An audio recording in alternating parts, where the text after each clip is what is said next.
very good afternoon to you all. Thank you for watching UBC Television. My name is Wadulo Mark Arnold, bringing you the weekly roundup news edition, the bulletin that brings you those stories that made headlines within the week. So without further ado, let's start off with the first story. To start off, President Yoweri Kaguta Museveni this week launched the state-of-the-art pharmaceuticals warehouse for the Public Medicines Procuring Agency, National Medical Stores at Kajansi. He emphasized the need to develop a pathogen economy to reduce overdependence on the outside world for vaccines and drugs. Some more details in this story. President Yoweri Museveni has commissioned a pharmaceuticals warehouse at Kajansi and emphasized the need for Uganda and Africa to develop the pathogen economy, which he says is a big business globally.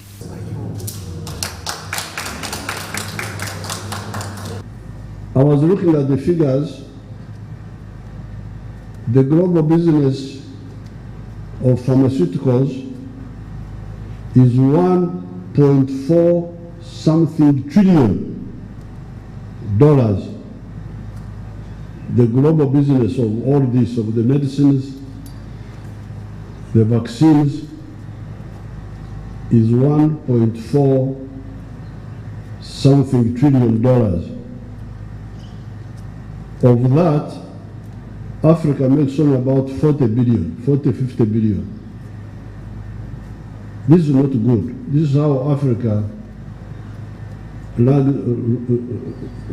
lags behind all other continents.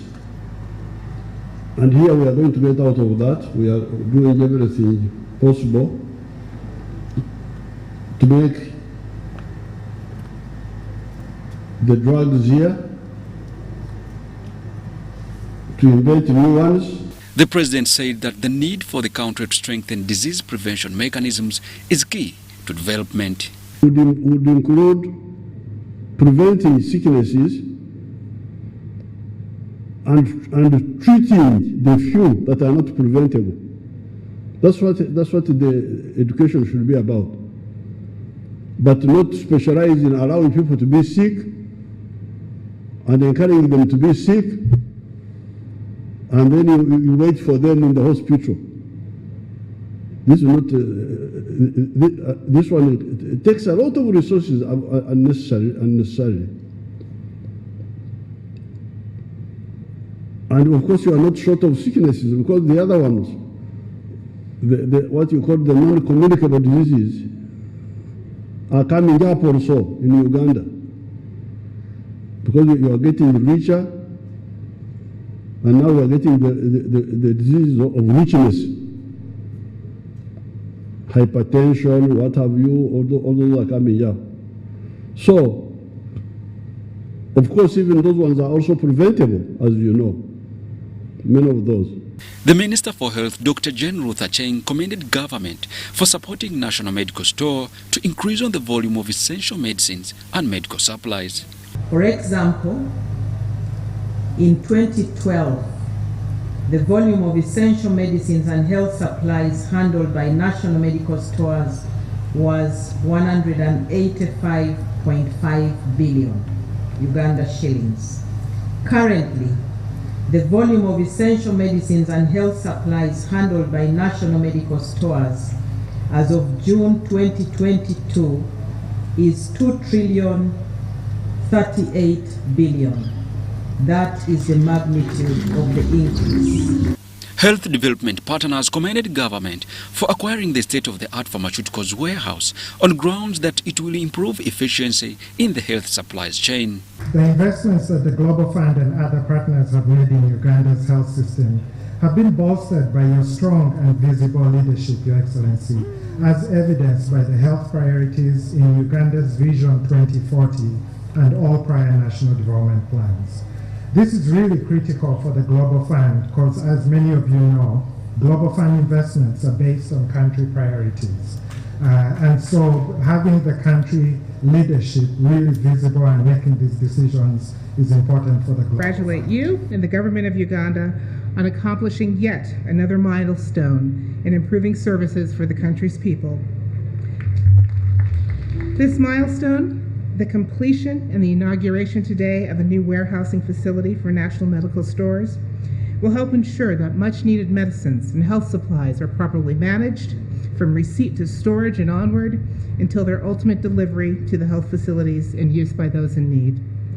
The United States supports the governments of Uganda's objective of strengthening the public health supply chain to ensure consistent availability of essential medicines and health supplies for the Ugandan people. This highly automated pharmaceuticals warehouse was constructed at a cost of 59.58 billion shillings by government, with support from development partners, and is a center of excellence in central vaccine management. This warehouse has capacity of 30,000 pallet positions for ambient temperature, and it also has a cold room capacity of up to 4,200 cubic liters. That is for the cold items that we'll be receiving and warehousing in this place. This effectively increases our storage capacity fourfold, thus giving NMS the capacity to serve our people much better than the current capacity that we have. National Medical Stores is a government agency with a mandate to procure, store, and distribute essential medicines and health supplies. Joshua Kagoro, Adia Nakuti, UBC News. Now, in other news from this week, Mubende and Kasanda lockdowns have also been extended for another 21 days. The Minister for Health, Dr. Jane Ruth Acheng, extended the 3-week lockdown on 2 districts at the center of an Ebola outbreak, which has claimed over 50 lives, curbing travel and closing public places. Since the outbreak was declared in Mubende on September 20th, the disease has so far claimed 51 persons. The strain now circulating in Uganda is known as the Sudan Ebola virus. President Yoweri Kaguta Museveni imposed a 21-day lockdown on Mubende and neighboring Kasanda on October 15th this year. Let's take a look. Of Mubende and Kasanda, and to protect the rest of the country from continued exposure, all the directives issued by His Excellency the President of Uganda on the 15th of October 2022 will be extended for another 21 days. Additionally, all private healthcare facilities and drug shops in Mubende and Kasanda will be inspected and assessed for conformity with infection prevention and control standards. All those that do not meet the required standards will be temporarily closed, and the healthcare workers trained by the Ministry of Health to improve on infection prevention. The health regulatory authorities are requested to support the Ministry of Health in this exercise to protect the lives of the health workers and ensure a safe working environment. I want to reassure the country that government is doing all that is possible to control this outbreak, as we have done before. Therefore, there is no need for anxiety or panic. The situation in Kampala metropolitan area remains under control as the Ministry of Health and partners continue to sensitize the population and follow up all the contacts. Our healthcare workers will continue to do all it takes to save lives and bring the epidemic to an end. I call upon the public to cooperate with the healthcare workers and report anybody with signs and symptoms similar to that of Ebola virus disease early enough to improve survival of the patients, but also to protect the rest of the population. Do not run away to another district when you have had contact. You run away with the disease and you will eventually die. In addition, spreading the disease to other parts of the country exposes many people to infection and makes the epidemic more difficult to control.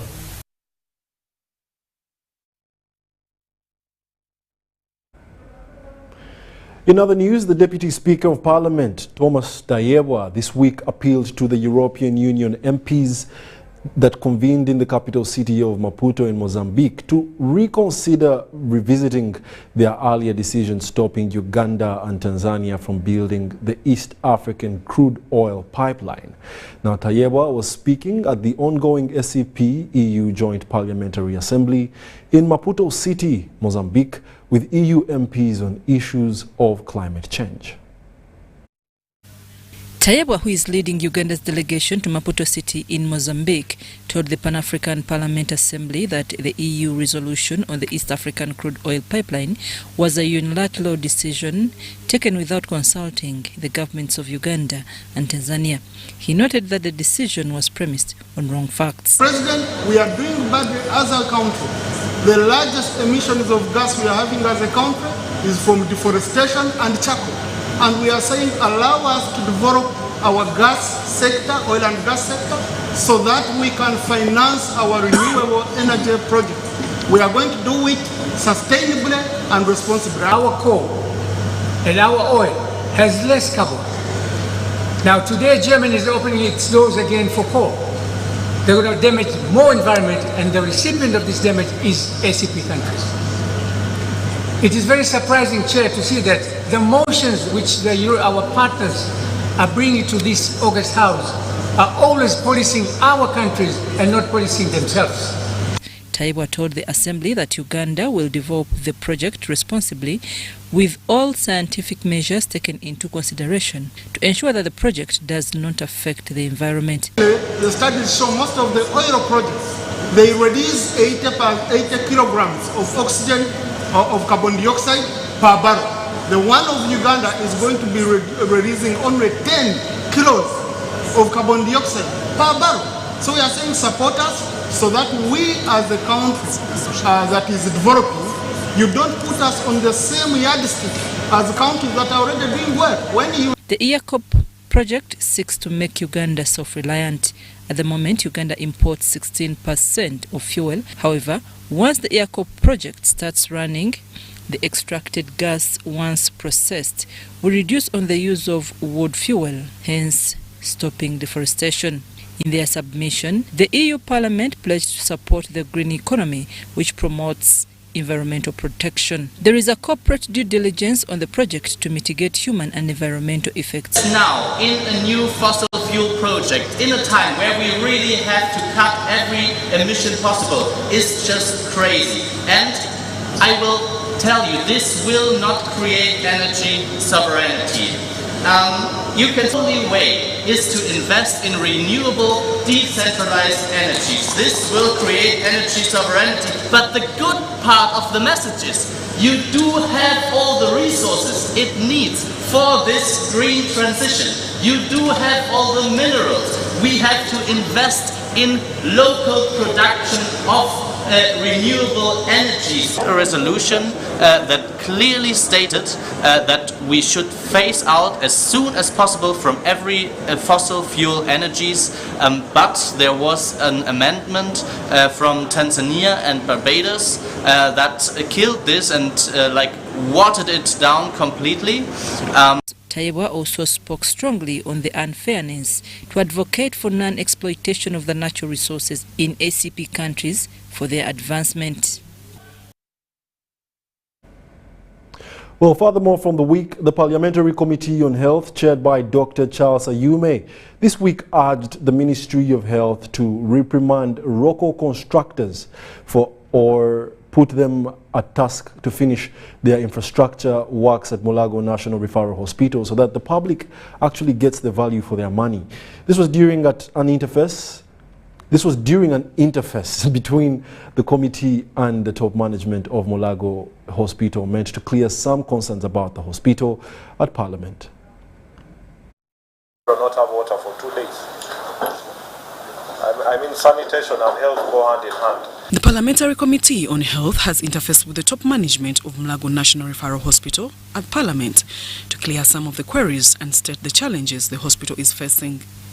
The committee members learned that the infrastructure works by ROCO constructor at the referral hospital has stalled for some time and demand ROCO to be reprimanded. It should be noted that the contract of ROCO expired on 30th December 2021, but the contractor is still on site. Some of this equipment is about 1 billion shillings, 3 billion shillings.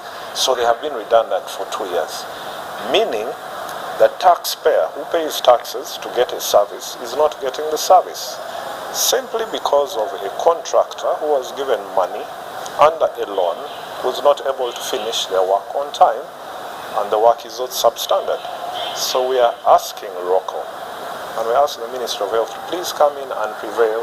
Even if you complain how, there is no one who can reprimand ROCO. In fact, the last time we reprimanded ROCO, we gave them money. We said they should be stopped. Instead of being stopped, even money was added to ROCO. So to me, I see ROCO as if it is even beyond Mulago Hospital. Vice Minister of Health, because is the one in charge of awarding tenders. So we want to ask them or interact with them so that we are able to know what gives them comfort to keep ROCO as a contractor to complete Mulago. Deputy Executive Director, Mulago National Referral Hospital, Dr. Rosemary Byanyima, stated that the budget for specialized medicine still remains inadequate and calls for additional funding. According to our budget, about 100 billion would be optimal. So according to what we are getting now, we still have a deficit of about 77%. The Committee on Health is also looking at enhancing funding to feed patients at Mulago National Referral Hospital from 700 shillings per patient to 1,500 shillings per patient. When you enter the hospital, besides the medicines, you also need nutritional supplements, you need good nourishment.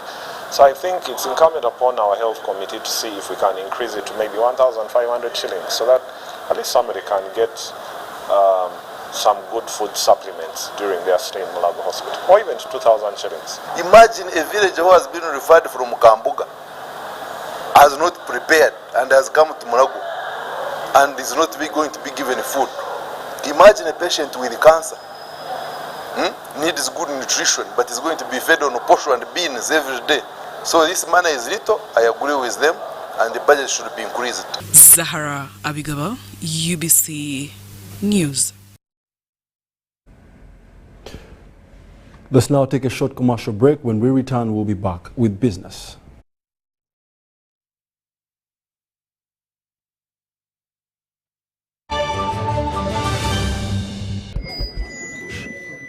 So, I'm here to announce that the MTN Kampala Marathon is back. And this year, we are running for babies. To be clear, I am not talking about a baby.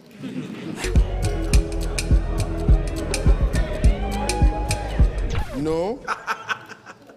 And neither am I talking about to be baby.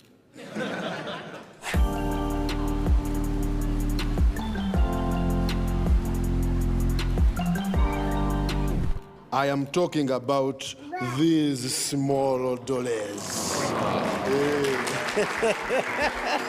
Run for babies in the MTN Kampala Marathon on Sunday, 20th November 2022. Dial *165 *77 hash or use the Momo app to register. Welcome to the Living Room Stadium. It's the FIFA World Cup. The match is about to start. Food and drink ready. There's no space left for anyone. Come on, get your lucky chair. Take your usual spot. Even the puppy has one. It's preparation time. You can feel the tension in the air. And you have everything you need to believe. That's right. The Voice is coming to a city near you. From the 21st of October to the 10th of November, you get a chance to showcase your talent. Prepare a 1-minute MP4 video of yourself singing and upload it to thevoice.africa to register. Make sure you have a valid Airtel number, and if you're shortlisted, you will be contacted to come in for the live auditions. Well, don't just stand there, let's go! Music your passion, Africa your stage. The Voice Africa, connected by Airtel.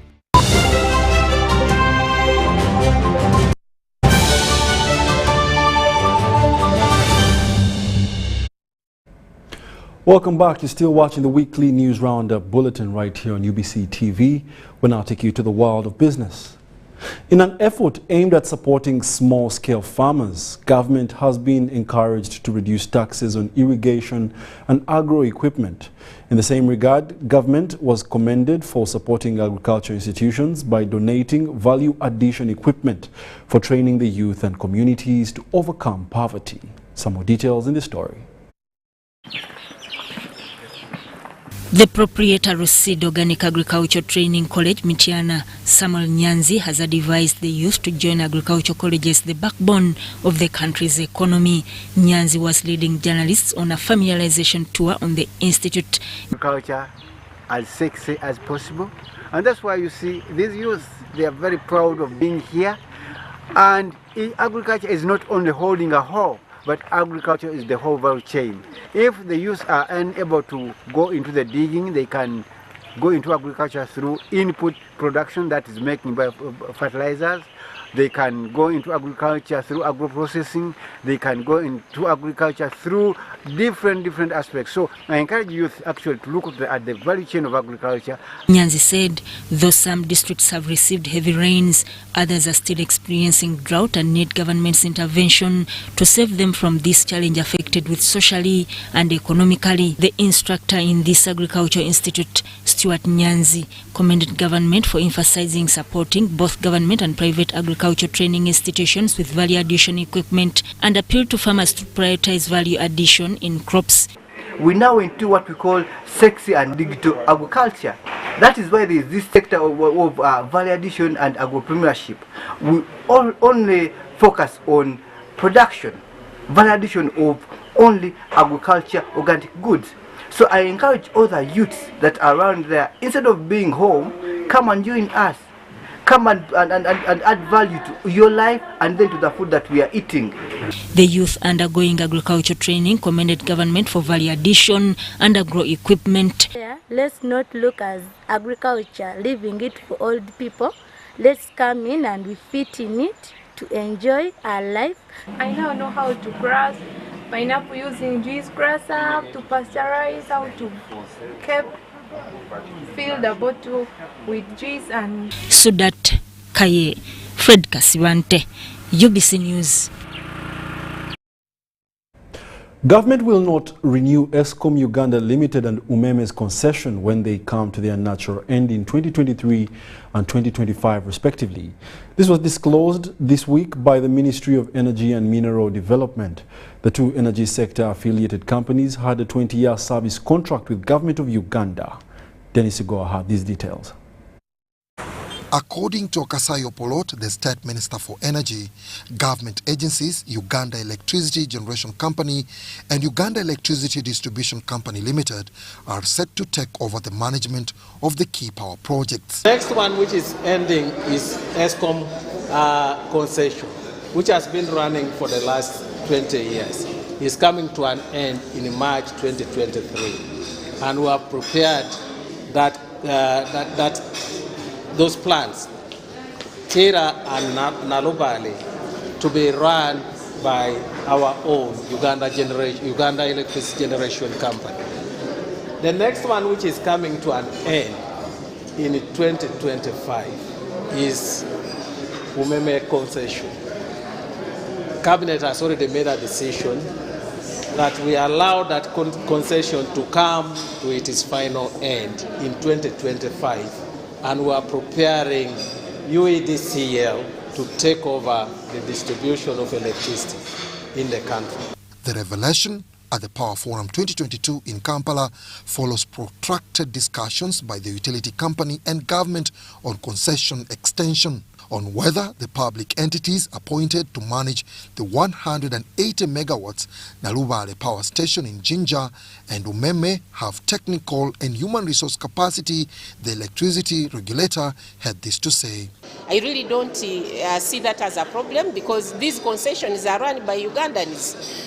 When you go to Umeme, right from the MD up to the messenger or the cleaner, they are all Ugandans, and this is in line with the government program of building local content. So really I want to assure the public that we have been building capacity, and whichever decision that government makes, even as we speak now, the sector is run by majority Ugandans. So there is no fear that we shall have a challenge with power supply reliability.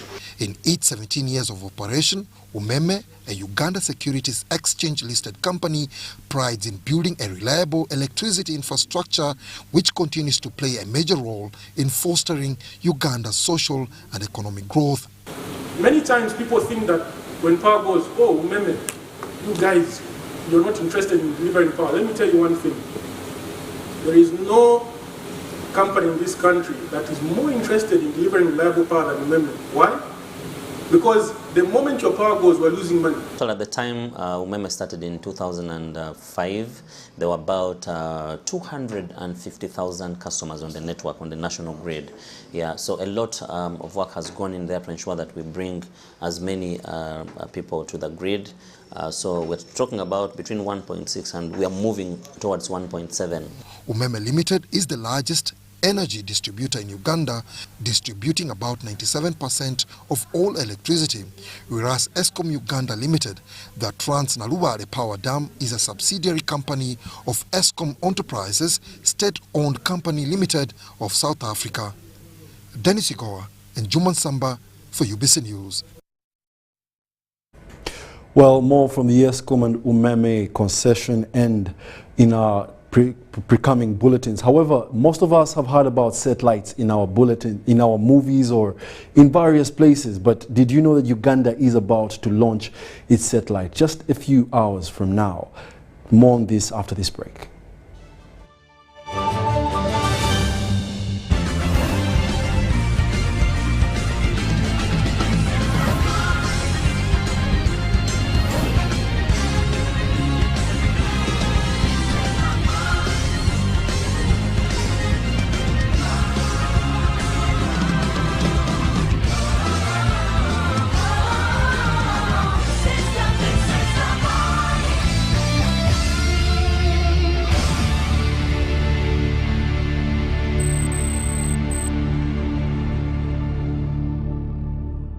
Welcome to Friends Stadium. Everybody's ready. Wait a second, not everybody. Come on, dude. It's the FIFA World Cup. You're going to lose your seat, the ritual seat, the lucky one. Losing more than a seat, your team is going to lose. Where are you, dude? The match is about to start. Your friends won't hold on much longer. Excuse me. Finally, everything is in the right place. Hey, other hand. And you, do you have everything you need to believe? Ladies and gentlemen, Livingston brings you Bera the Genesis concert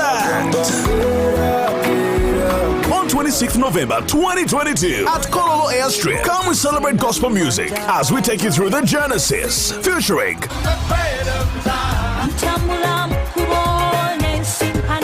Entry tickets at 20,000 shillings, VIP tickets at 50,000 shillings, and a table of 10 at 2 million shillings. And the first 1,000 people who will buy a ticket via MTN mobile money will get a discount of 5,000 shillings on each. Don't forget, people with disabilities enter for free. Livingston Live in Bera the Genesis concert is brought to you by Plascon, Fenon, Coca-Cola, Maestro Studios, UNCC, Tres Gospel, Design Consult, Diesel Money, and MTN.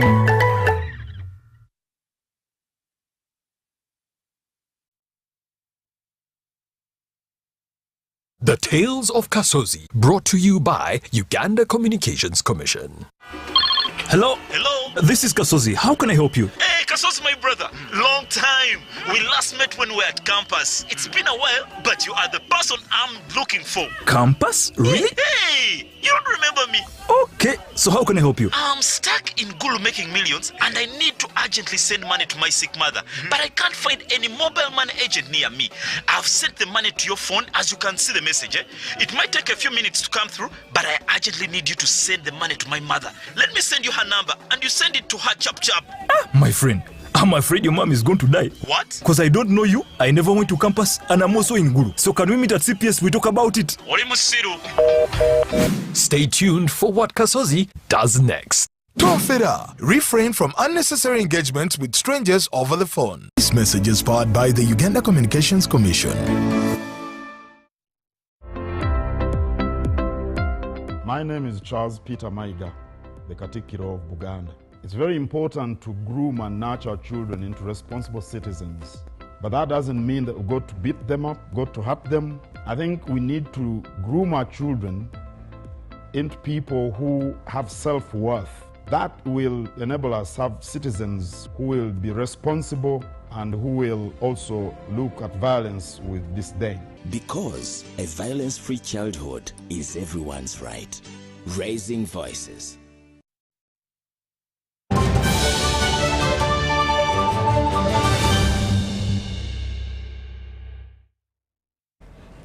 Welcome back. You're still watching the UBC News, broadcasting live from Nile Avenue. Now, in the house today, or in studio, I'm joined by two people, Joshua Isiko and Brennan Nakazibwe from the Science, Technology and Innovation Secretariat at the Office of the President. Very welcome, ladies and gentlemen. Thank you. Thank you very much. What does the Secretariat bring for us today? Joshua, I'll start with you. Oh, yeah. Of course, what is now in the news is that Uganda is going to the space. I've heard a lot about space, especially when it comes to NASA, but that's mostly been in the movies. Yes. So I'm actually mesmerized that Uganda is actually going to be putting up a satellite in space. Is that so? Yes. So, and this satellite is called what? Pearl Africa Sat. Pearl Africa Sat, meaning Pearl of Africa, satellite number 1. Satellite number 1. So that means we are just starting to go to the space. Give us some insight about Pearl Africa Sat. How did it come to be and why is it actually being put up there in the first place? Uganda is now taking the move to be on top of everything. And so in 2020, a team was selected of engineers, and those engineers went to Japan. Because what you don't have capacity in, the number one thing you do is to build the capacity. So they went and started to do that alone. Can you imagine such a specialist? How long does it take to study that? No, they were studying as they do. Of course, to do these things, you have background education of engineering, but the other is like a specialized skill to build a satellite. So they went to do that. As they were learning, they were building. So by 2022, in May, it was ready. So we had a satellite. The first fully satellite. Ugandan made. Ugandan made. The brain is Ugandan, maybe the material, but putting it together, designing it is by Uganda. I read there were a number, about 3 to 4 engineers in Uganda. There were 3 engineers. Yes. Who are those? The names we have Omara, Mujuni, and Tebushwek. Those are names that are Ugandan for sure. Okay. Because Omara, you can tell. Okay. So, coming to the viability of this satellite, and you know, most times most of our people don't believe in our own product. Oh, I understand. But I'm happy that the Buy Uganda, Build Uganda initiative has started to change the narrative around. Yes. So tell us about the viability of this satellite. Does it actually work? Has it been tested? In May this year, when those Ugandans, our brothers, finished the work, they handed it over to Japan because they went to study from Japan and did it from there. So the Japan Aerospace Department or institution tested it and gave it a thumbs up. Okay. And then they handed it over to NASA. NASA is the dominant man in the space. So that's USA, NASA. So they took it up. Of course, they also do another testing and now programmed for a launch, which we are seeing today. Not only here at UBC, but even if you went to NASA TV, you will see the same activity going on.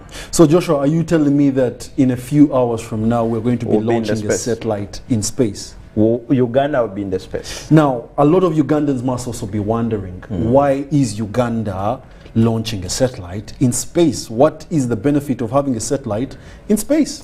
Now, a satellite is the eye from the cloud for the country.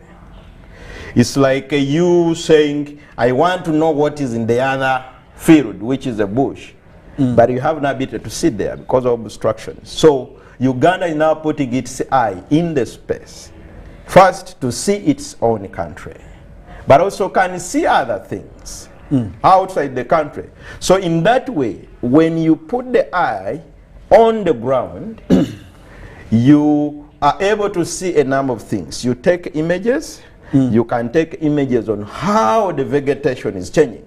So now for those who are in agriculture, that satellite can help you predict exactly real-time weather changes. To tell you that tomorrow it is rain, this period no rain. The satellite does that accurately compared to the prediction. So we are going to improve the predictions, forecasting of weather in Uganda. You can also see in places you cannot reach with walking or driving there. For example, at the peak of the mountain, for instance, Mountain Erigon, you just keep suspecting there's something going on, but the satellite can see there and help to, if there's a disaster that is going to come up in the few days, the satellite helps you to really predict that, and preparation is made in time. So when you come to minerals, that satellite can see beyond the ground. You can tell which mineral is where. Okay. And now this issue of predicting, maybe we have gold here, maybe we have this, that will stop. Okay. When the satellite starts operating and Uganda is getting that data, we can tell you explicitly which resources where, monitoring water bodies. Come to security. You will know what is happening in a forest where people are not going.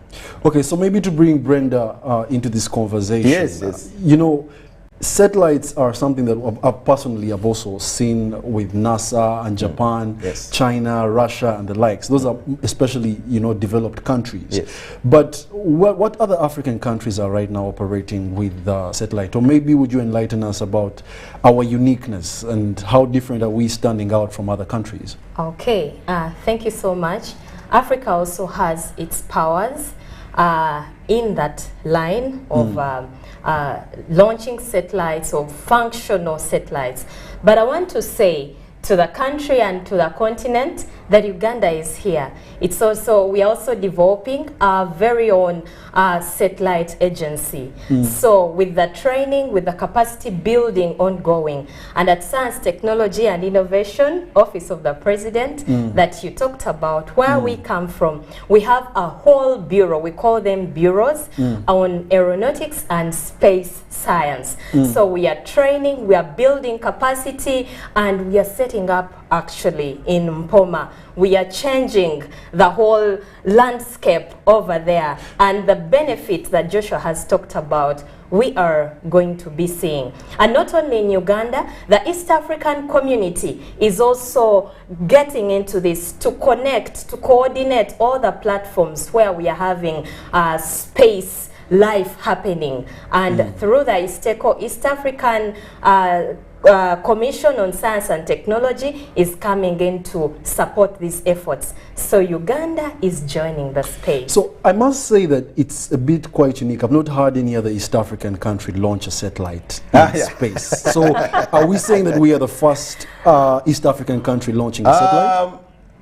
I would say in a number of years, because some have tried to do it in partnership, because in space, you can decide to be like how people could say, let me use your car, we go and come back. Okay. There are countries that are doing that with others. But in Africa, there are about around 11 or so countries that are in the space there directly.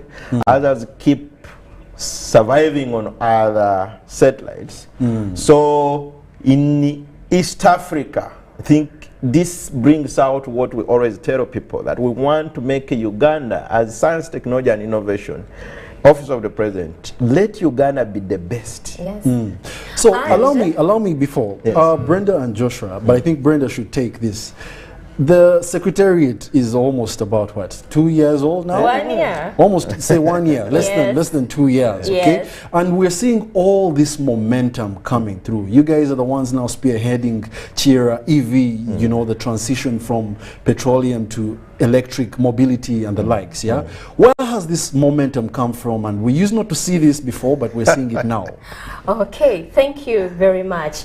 Through the visionary leadership of His Excellency, the President. Like we are learning from other countries, actually the directorates of science, technology and innovation are enshrined in the state houses. For example, from America, It's in actually the White House. So that said, our predecessors in science and technology did a lot. There's a lot of science that has been going on. We are building on that in many areas. We've called them prioritized industrial value chains. And this 1 year we've been building a foundation, setting the foundation strong. In aeronautics and space science, here we are. Kira, we are going to be producing 5,000 buses a year. You know, pathogen economy, we are getting into production of vaccines, therapeutics. We've been importing 99% of all our pharmaceutical inputs. You know, when you talk about export promotion, import substitution, productivity acceleration, this is what we are talking about. Where we've been majorly import dependent, we are now taking it to another level. So our country is getting steps. Yeah, so science and technology is supposed to take innovations to the market.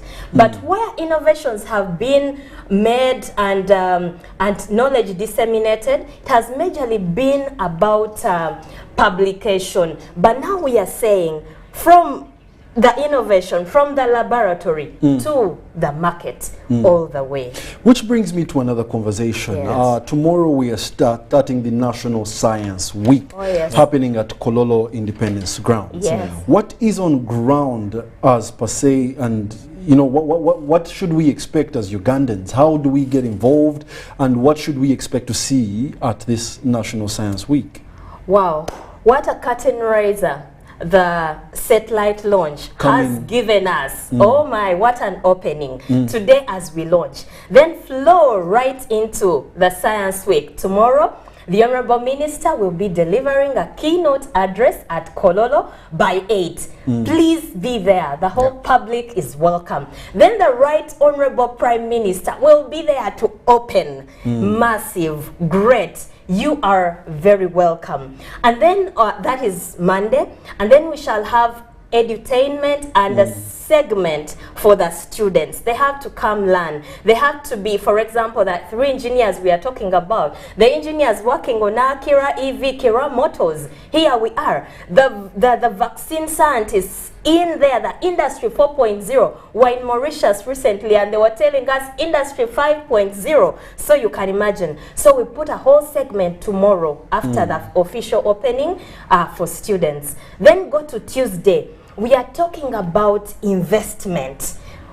A one-stop center has been set up at Science and Technology. Come with your innovation. Come, let's have the conversations. We are setting up a whole tent to actually register, to learn from you and you to learn from us, to see the platforms that government has put in place. All these are fully funded by the government of Uganda. And then we are looking at linking or getting away from just saving clubs to venture capital. So we are talking big. We are even going to have an investors gala awarding investors in the area, investors choosing to invest in science. Many times it has not been, but now it's in science. Come to Wednesday. Wednesday, we are having now the industrial value chains, the 10 prioritizing industrial value chains that we've told you about.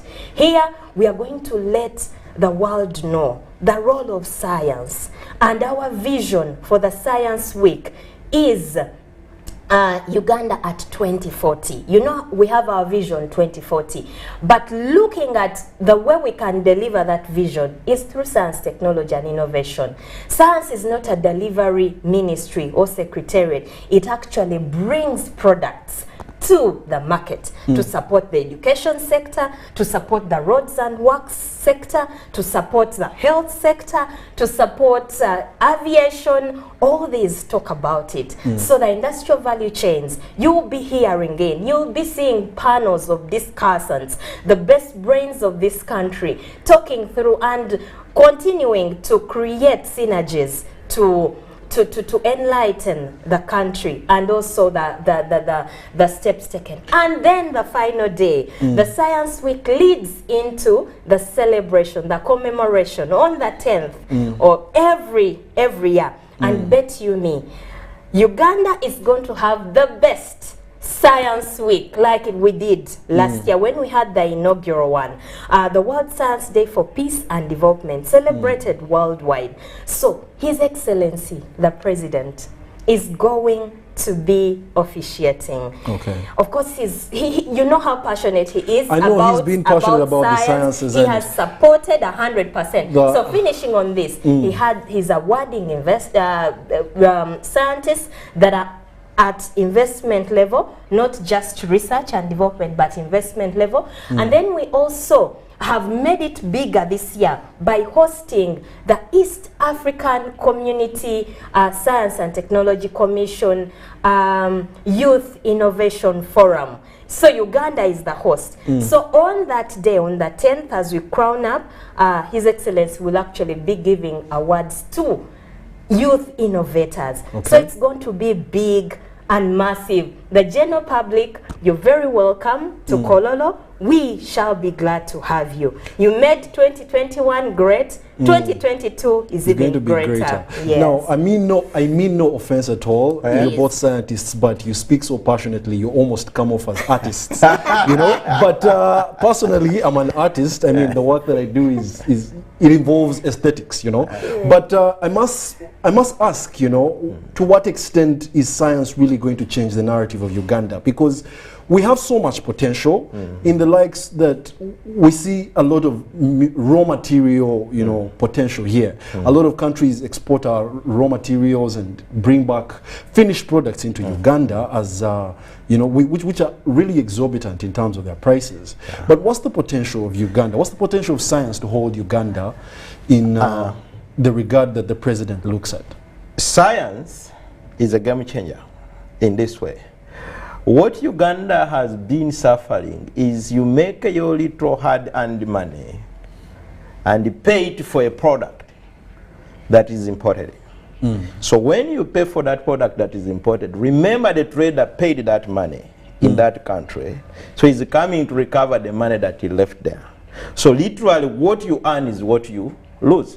I hear you. So science create solutions that are alternatives of imported products. So a person will say, instead of me buying, for instance, buses, instead of going for a bus made from outside Uganda, you go to Chiramato Corporation and buy your own bus made by Ugandans.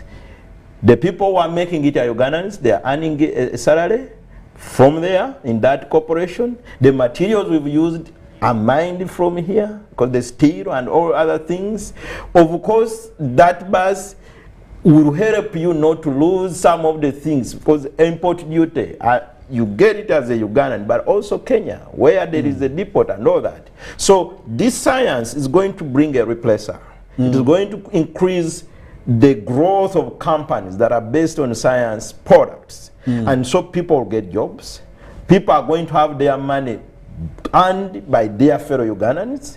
We are going to have a change in the flow of money, because when those products are excess from what we can consume at what we call the surplus production, we export. But we are also looking at products which are like gold of Uganda, products that we may not need to consume here. But we have other countries that are consuming them. That one attracts money for Uganda, and that's how the GDP will grow. That's how the economy grows. So the more energies we put in science, technology, and innovation, the more we create products that substitute imported ones and also go to international market and attract money that would be taken by other countries. It comes to Uganda, and everyone earns out of it. Okay. Yeah. Now, of course, speaking to sciences, I want to also just take you to a docket, education and science, of course. The increase of the science teachers' wages is definitely going to create a ripple effect in their on their impact to the students. So there's definitely going to be better graduates, better students, and in the likes. With the Secretariat now coming up and, you know, founding all this potential, are there going to be enough jobs for the scientists once they come out? Because we don't want to have a situation whereby we have to export all our labor outside, yet the taxman is spending a lot of money investing into the teachers who really must bring out graduates whose jobs should be ready by the time they come. So is the Secretariat ready to absorb all these jobs as soon as, I mean, all these potential jobs as soon as they're out there? What the Secretariat is doing is we give all the necessary support to an innovator. So a team that is innovating is on its journey to creating a big business. It starts as an idea. That idea is worked on into what we call research and development and becomes a sellable prototype or product. If it is a phone, the first piece of that phone is made. And the person has all what he has learned that I am sure I can make one phone. We'll move you from that stage to now, how do you make more than one piece? And then we do that, what we call prototyping your business. You try it out and define your models. I think this phone is too big. I think this phone is too expensive. And now you make it what is competitive. And then grow to a company. So that company needs science. So that science may not have to be an innovator at that time. We need just somebody who, for instance, in the buses, can really finish a bus. Can fix a bus, can do all those finishing on the bus. So one bus was worked on by hundreds of engineers that are studying. So with this promotion of now making science lovely by having science teachers motivated to teach, we'll have very many scientists that are able and interested in what they are doing passionately. Now, allow me to take you a little bit back to the Pearl Africa satellite. We are witnessing history today, by the way, because not every country launches a satellite in space, you know, just anyhowly, just like that. Exactly. What did Uganda have to pass through to make sure this happens? Because, you know, the aerospace or the space environment out there is dominated by NASA. Yes. So that means we must have had linkages, we must have had licenses, we must have also actually had a budget set aside. Exactly. May you kindly speak to this, I don't know, Brenda or Joshua? Okay, thank you so much. Yes, indeed. You pay the price for something that it definitely doesn't come cheap. No, it sure doesn't. They had to be, the engineers had to be sponsored by government, and you've learned from countries that have known the secret behind science. They've decided to ensure that right from an early stage, their students, their population, their young population is trained in those areas where they feel the country will have a comparative advantage. So we did that. We trained our students, and then, of course, that was a budget set aside.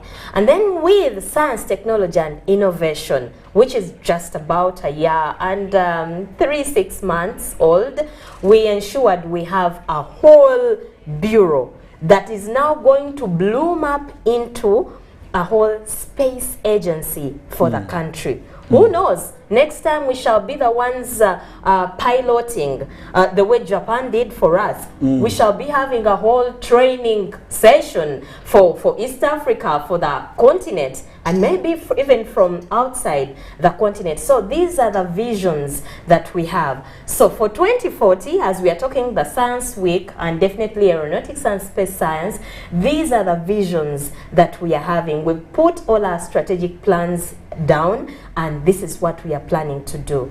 So when you ask about what has been invested, yes, a lot. And actually, in December this year, this same satellite is now going to be deployed in the International Space Station. So you can see from level to level, from pilot testing to now NASA, and then now deployment in the International Space Station. Okay. So these are the baby steps we've taken, but we are leaping high. Well, I must say, representing Ugandans on the side of Ugandans, we are really anticipating a lot from you. Yes. So we wish you all the best, ladies and gentlemen.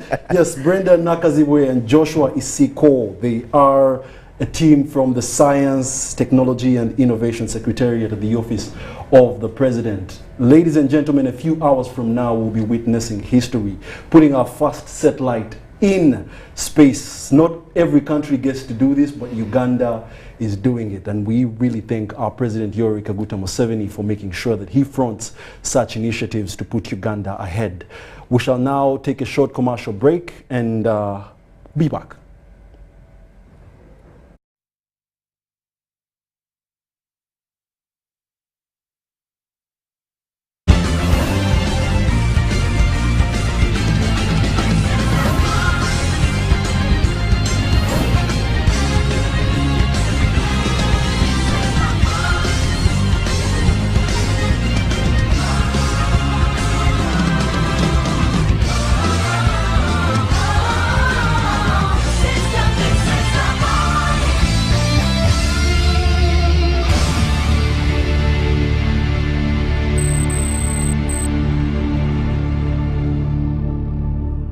Welcome to Friends Stadium. Everybody's ready.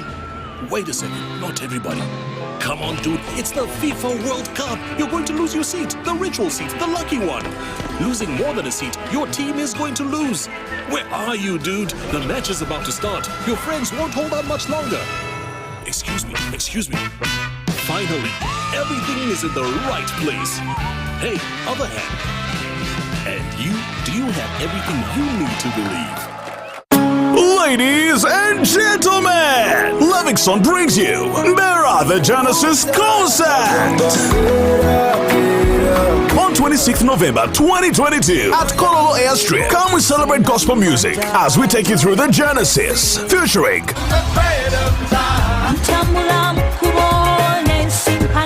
ordinary tickets at 20,000 shillings, VIP tickets at 50,000 shillings, and a table of 10 at 2 million shillings. And the first 1,000 people who will buy a ticket via MTN Mobile Money will get a discount of 5,000 shillings on each. Don't forget, people with disabilities enter for free. Livingston Live in Bera the Genesis concert is brought to you by Plascon, Fenot, Coca-Cola, Maestro Studios, UNCC, Tres Gospel, Design Consult, Diesel Money, and MTN.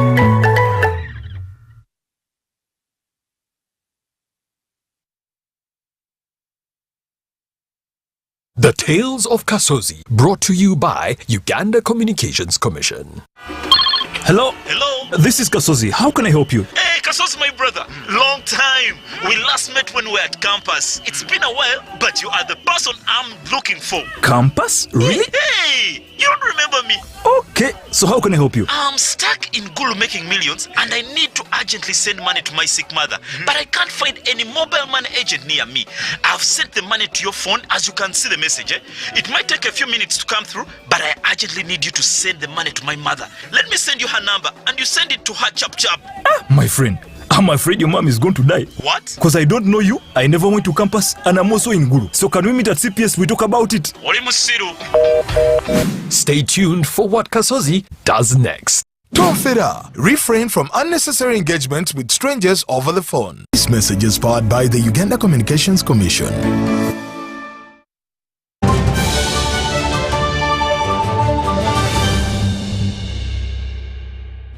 Welcome back. You're still watching the UBC Lunchtime News, broadcasting live from Nile Avenue. With me, Wadulo, Mark, Arnold. And before I signed out, I was still with two people within the studio, two guests, Joshua and Brenda Nakaziwe. And I would like them to give some parting shots as regards to this week's National Science Week, and yes, enlighten us what the country should really expect. Okay. Thank you very much. This is to the Ugandans, and this is what I tell you: everyone can innovate. Even if you did history, innovation is how to put things together. So we are calling on you to come for Science Week at Kololo. Come see how others are doing it. See the different people. Probably you've been fearing to start because you think you need to have either big head or something. It's just normal people eat posho, cassava, and other things. Come and see. You who is an innovator also come and see what innovations are there. You may be working on what is already past, and you think you are doing something new. Come and see what is latest, and also see the promise, how we envision the 2040, how Uganda will be, and the things we are talking about. So come to Kololo, starting tomorrow up to Thursday. Don't miss. All right. And I must say one of the differences between a scientist and an artist is sometimes their passions. Because if you see me, personally, I'm even a rider, and I want to build a bike. You know, I know everything it requires to build, to put a bike together. The only key ingredient I'm lacking is the patience to make sure I put that bike together. But maybe Brenda, enlighten us on how I can overcome this, you know, lack of patience. Okay. Thank you so much. Yes, at Science, Technology and Innovation, I will say, we have put all systems in place for you. Actually, even when it's just an idea, at our one-stop center, you come and we crack the heads together. We actually will tell you, you need so-and-so, you need this expertise and the other, putting things in place for you. For some of our scientists, for example, in the pathogen economy, they may not even know how to write a concept. And yet we have to patent, yet we have to go through Uganda National Council for Science and Technology. So we actually even support all the way right from the writing. So even you who is impatient, we shall help you, and okay, this process will take you this time, a minimum or maximum of this time, this process, so you know. So we build confidence. We have a whole section of human capital development, and these are some of the skills that we pass on. So that said, at Science, Technology and Innovation, we are glad as we make Uganda the best, as we move into the future, as we look into the future, visualize the future we want. We know by 2040, our roads will be full of vehicles made here. Our hospitals and pharmacies will be full of vaccines, diagnostics, therapeutics, medical equipment made here.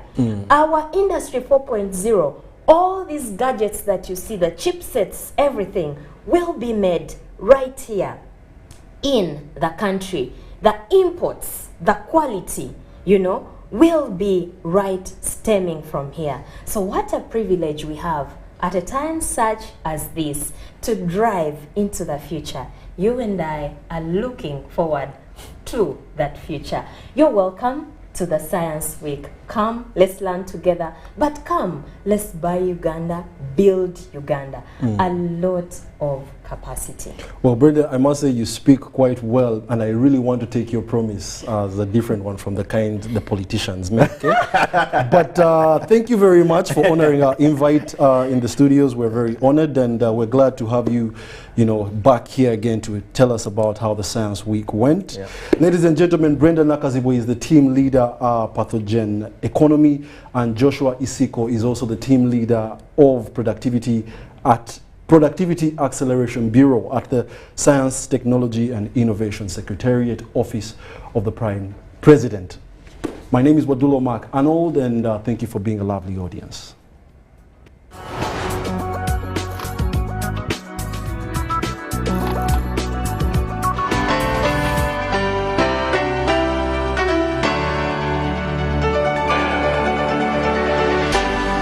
UBC, inspiring Uganda.